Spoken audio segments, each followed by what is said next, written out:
The 12 words that froze a room full of world leaders. I have the numbers. You have the talking points. The room knows. For a few seconds, nobody in the room moved. Not the diplomats lining the walls. Not the camera operators. Not the world leaders watching from the next conference room. Even the journalists monitoring the live feed seemed unsure what to do next, because something unusual had just happened at the G7 summit in Hiroshima. A meeting that was supposed to be routine diplomatic theater had suddenly turned into something else entirely. A moment that would spread across the world within hours and spark debates about leadership, preparation, and power. But to understand why those 12 words stunned everyone watching, we need to rewind to the beginning and look at how this meeting was originally supposed to unfold. Because the plan, according to diplomats on both sides, was simple. Two leaders would meet. Cameras would capture a brief handshake. Each side would deliver carefully prepared opening remarks. Then the cameras would leave the room. The real discussion would happen privately. And afterward, both sides would tell the press that progress had been made. That's how most high-level diplomatic meetings work. But this time, something very different happened. And it started weeks before the summit even began. When the G7 summit in Hiroshima was first scheduled, the agenda looked predictable. Global economic coordination, security discussions, trade policy debates. But by the time the leaders arrived in Japan, one issue had begun overshadowing nearly everything else. The growing economic tension between the United States and Canada. For months, analysts had been watching the relationship carefully. Tariffs, trade disputes, supply chain disagreements. Each new policy announcement seemed to push the two countries slightly further apart. Other world leaders were beginning to worry that the conflict might escalate into something larger, potentially affecting global markets and international alliances. So behind the scenes, diplomats worked to arrange a direct conversation between the two leaders. The hope was simple. If they could get both sides into the same room, perhaps the tension could be reduced. But the format of the meeting mattered just as much as the meeting itself. The White House reportedly insisted on a controlled bilateral session. Limited time, structured remarks, cameras present only for the opening moments. The idea was familiar diplomatic choreography, the kind designed to project strength while avoiding unpredictable confrontation. And from the outside, everything appeared to be moving according to that plan, until the meeting actually began. When the room was prepared for the meeting, it looked like any other summit setting. A long rectangular table, flags behind each leader, delegations seated nearby, staff members standing quietly along the walls.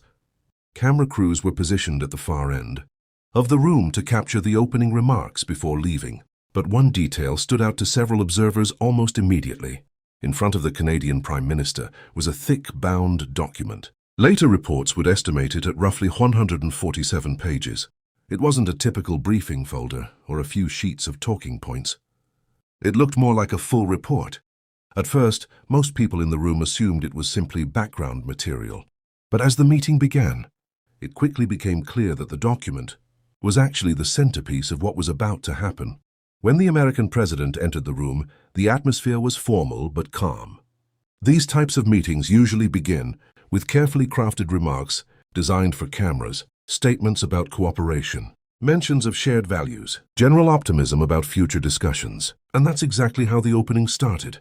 The president spoke confidently about the relationship between the two countries, describing it as strong and important. He emphasized fairness in trade and expressed hope that both sides could find common ground. Diplomats listening in the room reportedly relaxed slightly. Everything sounded exactly like the standard diplomatic script. The cameras were preparing to leave. But then the Canadian Prime Minister began speaking, and within seconds people realized the script had changed. Instead of returning the same friendly language, the Canadian leader spoke in a calm, measured tone. He thanked the president for the opportunity to speak directly, but he explained that he wanted to focus on something specific. Facts. He placed his hand on the thick document in front of him. And then he began presenting information from it. What followed was not a typical political speech. It was closer to a briefing, or as some observers later described it, an audit. For more than 20 minutes, the Prime Minister spoke without raising his voice. He referenced figures from the document, economic estimates, trade statistics, supply chain projections. Each point was tied to a specific source, each claim connected to data.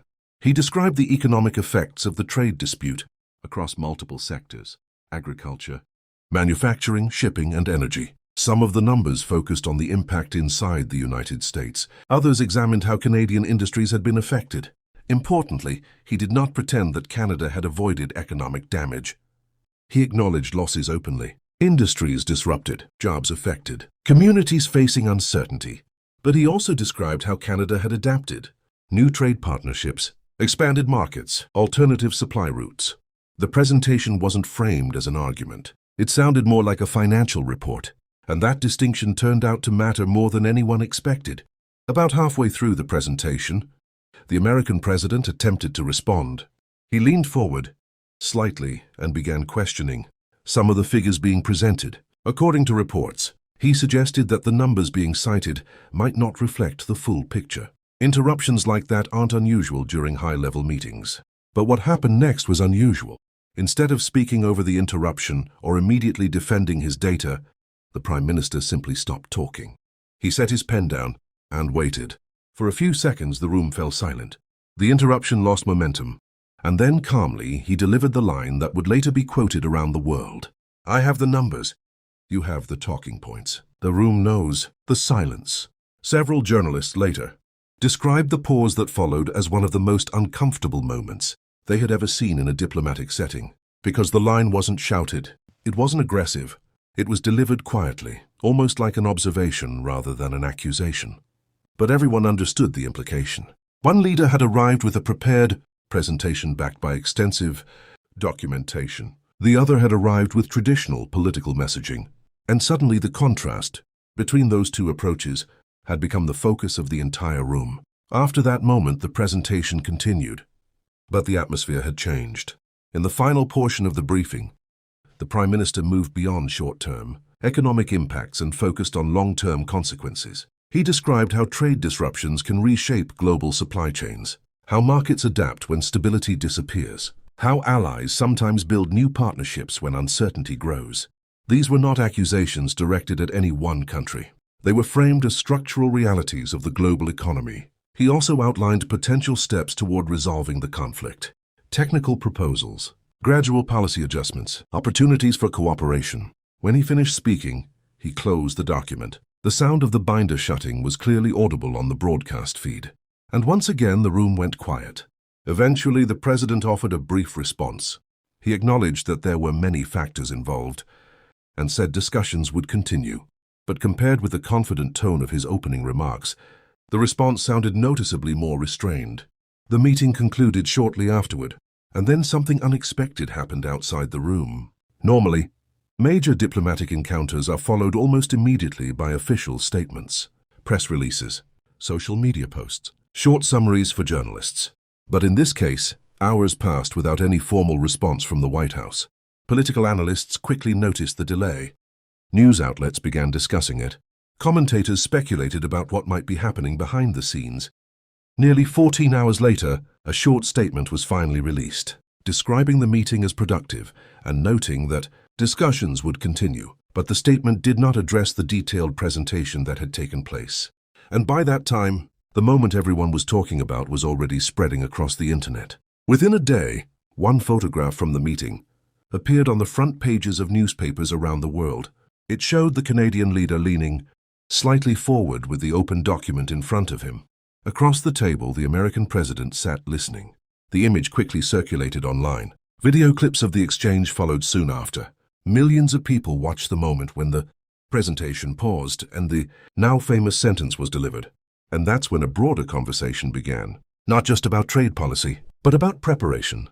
Some analysts compared the encounter to situations that occur frequently in corporate boardrooms. One executive arrives confident and experienced. Another arrives with extensive research and documentation. Both forms of leadership can be powerful. But when a detailed analysis enters the room, the conversation changes. Facts shift the dynamic. Data alters the pace of discussion. And preparation becomes visible in a way that speeches alone rarely reveal. In this case, that contrast was broadcast to a global audience. Leaders and commentators from several countries later described the meeting as a fascinating example of different negotiation styles. Some praised the calm, methodical presentation. Others emphasized the importance of balancing confidence with detailed preparation. But nearly everyone agreed on one thing. The moment was memorable. The image of the document on the table became symbolic of something larger than a single policy dispute. It represented the power of arriving fully prepared. Diplomacy often relies on language, symbolism, and personal relationships, but it also depends heavily on preparation, research, analysis, planning. When those elements combine with strong communication, the results can reshape an entire conversation. And that may be why the moment from that meeting continues to circulate online, because it captured something rare, a real-time example of how preparation can influence even the most powerful rooms in the world. In the end, the exchange lasted only a few seconds, but the words were repeated across headlines, broadcasts, and social media for days.